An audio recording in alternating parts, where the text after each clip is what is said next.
Quelle question stupide c'est. Quelle question stupide. Mais je te regarde. Beaucoup. Tu poses beaucoup de questions stupides. Pouvez-vous dire si vous voulez que l'Ukraine ou la Russie gagne cette guerre, je veux que tout le monde arrête de mourir. Ils meurent. Russes et Ukrainiens. Je veux qu'ils arrêtent de mourir. Et je vais le faire. Donald Trump, connu pour son attitude agressive et souvent imprévisible, a de nouveau surpris tout le monde. Cette fois, son attitude envers la Russie et le conflit en Ukraine provoque un tumulte. Au moment où tout le monde pensait qu'il se rangerait du côté des Russes pour chercher un accord de paix dans le conflit avec l'Ukraine, Trump a fait quelque chose d'inattendu. Maintenant, il montre des signes clairs qu'il se rangera du côté de l'OTAN. Et cela pourrait tout changer. Dans une interview accordée au magazine Time au début de décembre 2024, Trump a fait une déclaration controversée. Il a dit qu'il n'abandonnerait pas l'Ukraine, tout en désapprouvant les attitudes de Biden d'approuver l'utilisation de missiles à longue portée pour attaquer des cibles russes. Trump reconnaît qu'il est nécessaire de parvenir à un accord et que, dans cet accord, l'Ukraine ne peut pas être laissée de côté.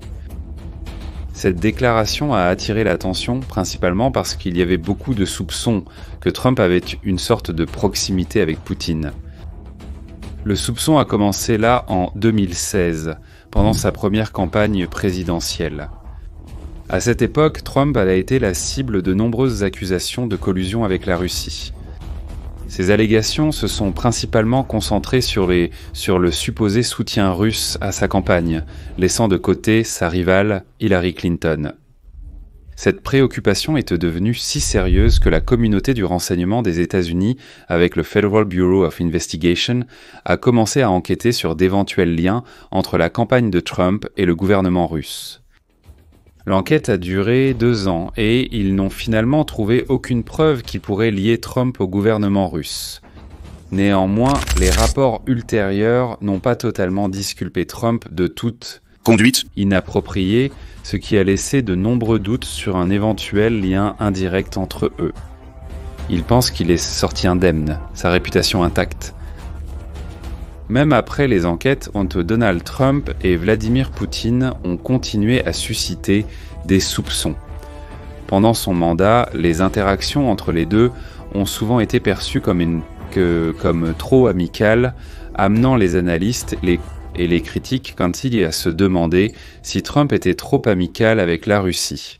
Par exemple, en 2018, lors d'un sommet à Helsinki, Trump a été largement critiqué pour être apparu aux côtés de Poutine et avoir publiquement rejeté les conclusions des agences de renseignement américaines sur l'ingérence russe dans les élections que nous avons mentionnées précédemment. Plus récemment, Poutine a félicité Trump pour sa victoire électorale et l'a décrit comme un homme courageux.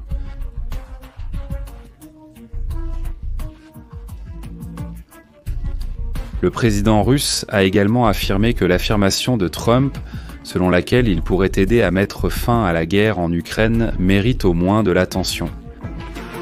Il a même déjà confirmé qu'il est prêt à discuter avec Trump. Comme vous pouvez le voir, la relation entre ces deux dirigeants a toujours été controversée et pleine de polémiques. Et maintenant, avec Trump sur le point de reprendre la présidence en 2025, de nombreux analystes et observateurs espéraient tentant qu'il reprendrait son approche précédente de relations plus amicales avec la Russie. Mais c'est là que l'histoire devient captivante. Il y a 2 facteurs qui montrent que les choses peuvent complètement changer à partir de maintenant. La première raison a été une décision que Trump a prise là-bas en 2019 et qui résonne maintenant. C'est parce que pendant son premier mandat, il a refusé d'approuver le traité d'interdiction complète des essais nucléaires. La Russie, en revanche, a signé et approuvé ce traité dont l'objectif principal était d'interdire tous les essais nucléaires contribuant à la non-prolifération nucléaire. La décision des États-Unis de ne pas approuver le traité a été vue par beaucoup comme un autogol, causant un recul dans les efforts de contrôle des armes. Au final, cela a fini par augmenter la méfiance entre les Russes et les Américains. Maintenant, avançons dans le temps. jusqu'à la fin de 2024. Peu après que Trump ait déclaré qu'il n'abandonnerait pas l'Ukraine, son équipe a révélé qu'elle était prête à discuter d'un accord de paix dans le conflit entre la Russie et l'Ukraine. Pour cela, ils ont apporté 2 propositions. La première est que l'Ukraine retarderait son adhésion à l'OTAN pendant au moins 20 ans. C'est un point très pertinent car c'est la principale raison qui a justifié l'invasion de l'Ukraine, selon Poutine.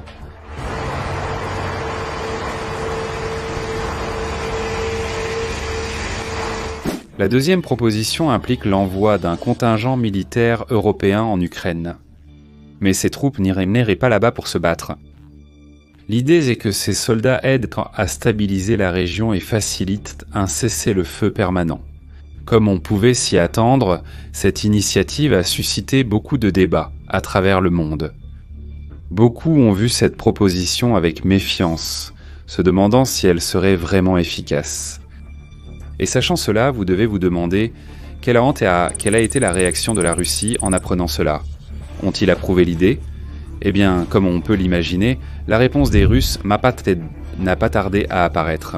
Elle est venue par le biais du ministre des Affaires étrangères russe, Sergueï Lavrov. Il a un côté rapide et incisif, critiquant fortement les propositions de Trump. Lavrov n'a pas caché son insatisfaction face à l'idée de retarder l'adhésion de l'Ukraine à l'OTAN. Pour eux, c'est comme balayer la saleté sous le tapis. Et que dire du plan de stationnement des forces de paix britanniques et européennes en Ukraine ? Eh bien, cela est également inacceptable. Lavrov a clairement indiqué que, selon la vision russe, les États-Unis doivent faire le premier pas pour améliorer leurs relations avec la Russie. En d'autres termes, il laisse clairement entendre qu'un accord de paix ne sera pas aussi simple que Trump le croyait. Vous souvenez-vous quand Trump a dit qu'il résoudrait le problème en Ukraine en 24 heures ? Je serai président et je dis ceci, je mettrai fin à cette guerre en un jour. Ça prendra 24 heures. C'était trop beau pour être vrai. Et en effet, malgré sa tentative de coudre un accord, il a reconnu que ce conflit sera plus difficile à résoudre. Il a également dit que la paix en Europe de l'Est pourrait être plus difficile à conquérir qu'au Moyen-Orient. Néanmoins, Trump a réaffirmé que sa plus grande priorité en tant que président sera d'obtenir un accord de paix entre la Russie et l'Ukraine. Cependant, cette voie ne sera pas facile, et de nombreux problèmes anciens ont refait surface. Vous souvenez-vous quand nous avons dit que les États-Unis avaient refusé de signer le traité d'interdiction des essais nucléaires ? Ce sujet est maintenant source de tensions entre les États-Unis et la Russie. Vous voyez, pendant le premier mandat de Trump, il y a eu des discussions sur la réalisation de tests nucléaires. Cela a surpris tout le monde, car c'est quelque chose qui n'a pas été fait depuis 1992, mais cette idée est restée seulement sur le papier. Seulement maintenant, certains des conseillers de Trump croient qu'il était nécessaire de retester ces armes pour garantir leur fiabilité et leur sécurité dans le monde réel. Et pas seulement avec des simulations sur ordinateur. En apprenant cela, la Russie a envoyé un message sérieux aux États-Unis. Essentiellement, ils ont averti les Américains de ne pas retester les armes nucléaires, mais ils ont également clairement indiqué que si cela se produisait, la Russie n'exclut rien en réponse. C'est-à-dire, ils sont prêts à réagir.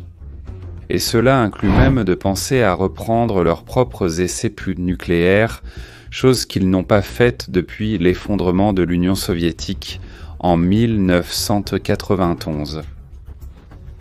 Et comme nous l'avons déjà dit auparavant, tout cela se produit parce que les principaux traités de contrôle des armes entre les grandes puissances, comme le traité d'interdiction complète des essais nucléaires que nous avons mentionné précédemment, sont en train de s'effondrer. La Russie, qui avait approuvé ce traité, il y a des années, a récemment abandonné sa participation pour s'aligner sur les États-Unis.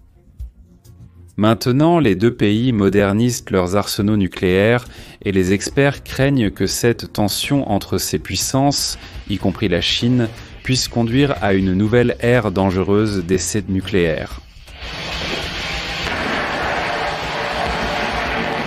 Et pour jeter encore plus d'huile sur le feu, la Russie a assoupli les règles d'utilisation de ses armes nucléaires. Autrement dit, ils sont plus disposés à envisager l'utilisation de ce type d'armes en réponse à des attaques ennemies. Et comme vous devez déjà le savoir, tout cela est également lié au soutien militaire que des pays comme les États-Unis ont apporté à l'Ukraine dans la guerre contre la Russie, exacerbant encore plus la tension entre ces puissances. La situation est tendue et la lumière au bout du tunnel semble de plus en plus lointaine. Trump réussira-t-il vraiment à mettre fin à cette guerre qui dure presque 3 ans ? Une chose est sûre, nous revivons d'une certaine manière les temps de la guerre froide. Pendant ce temps, Trump a déjà clairement indiqué que l'OTAN devra augmenter ses dépenses de défense dans les années à venir, se préparant à un éventuel conflit direct avec la Russie. Mais cet investissement ne sera pas une mince affaire. Trump veut que l'alliance double la mise en ce sens. Ils devront passer de 2% à 4%, ou même 5% du produit intérieur brut en dépenses de défense. Comme l'a bien dit le général et secrétaire de l'OTAN, Mark Rutte, nous devons dépenser plus, bien plus. Il est temps de passer à une mentalité de guerre. Il est difficile de dire où cela va nous mener, mais dans ce scénario, une phrase bien connue n'a jamais eu autant de sens. Si tu veux la paix, prépare-toi à la guerre. Espérons que vous avez apprécié cette analyse. Et n'oubliez pas de vous abonner à la chaîne et de mettre un j'aime sur cette vidéo. Merci d'avoir regardé et à la prochaine.